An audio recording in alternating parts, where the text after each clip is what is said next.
After nearly 2 weeks of holding out by the Texas Democrats, the legislature will attempt to meet one more time tomorrow for the special session. But if they fail to meet quorum this time, the special session will end, opening the door for Governor Greg Abbott to immediately call another one. When I call special session after special session after special session, they are eventually going to have to return and live up to their constitutional duty, and that is show up and cast votes based upon the bills before them. Now, Democrats today said they will be coming back to Texas, but only after the current special session ends. This decision to return comes as California state leaders announce they will also hold mid-decade redistricting. We have got to recognize the cards that have been dealt, and we have got to meet fire with fire. I know they say don't mess with Texas. Well, don't mess with the great Golden State. Redrawing districts is very different in California compared to Texas. The proposed congressional maps will be put on the ballot for a special election in November, giving voters a chance to approve them. California Governor Gavin Newsom says this is a direct response to what's happening here in Texas. But if what Governor Abbott said earlier this week is true, you can expect Texas to push redistricting even further. If California tries to gerrymander 5 more districts, listen, Texas has the ability to eliminate 10 Democrats in our state. We can play that game more than they can. Throughout this entire redistricting argument, Democrats have argued that the new maps will take away minority voices. But how do those Texans feel? Our Blessing Iwuchukwu spoke with some of them and has more.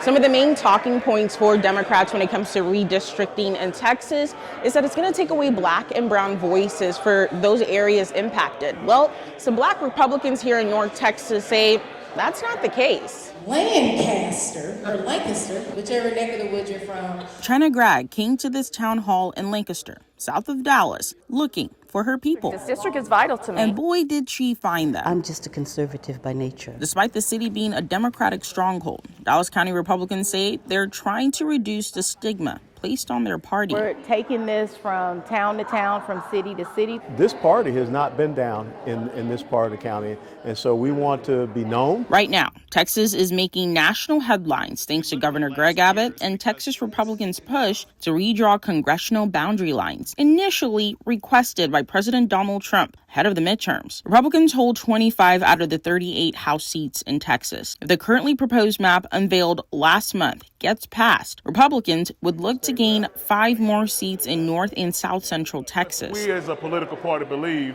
that the route that we're taking is the best for the country. So yes, indeed, it is strategic. But Texas Democrats are pushing back. They're trying to put a spear through minority representation. If we could end up with a legislature on the national level that's as wide as it was pre-Reconstruction. These black Republicans say otherwise. The redistricting happens to improve. So when you're talking about 3 to 5 seats, it's not like we're zeroing out Democrats. Me, for one, and all these other black people around here that agree with my way of thinking, we feel empowered and we feel like we are finally getting a voice in our district. SMU political science professor Matthew Wilson breaks it down even further. The new map actually creates more majority black districts, more majority Hispanic districts, and also, for that matter, more majority white districts that existed under the old map. He says since Trump started running for office, some black voters have trended a bit towards the Republican Party, but not nearly as much as Hispanics. He says Hispanic voters in Texas today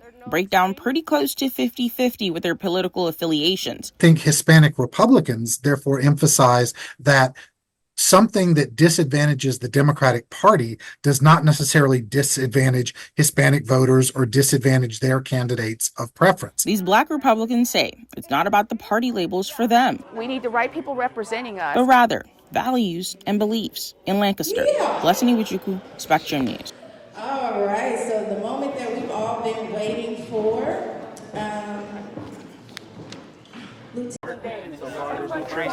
Tracy Wright. Yeah.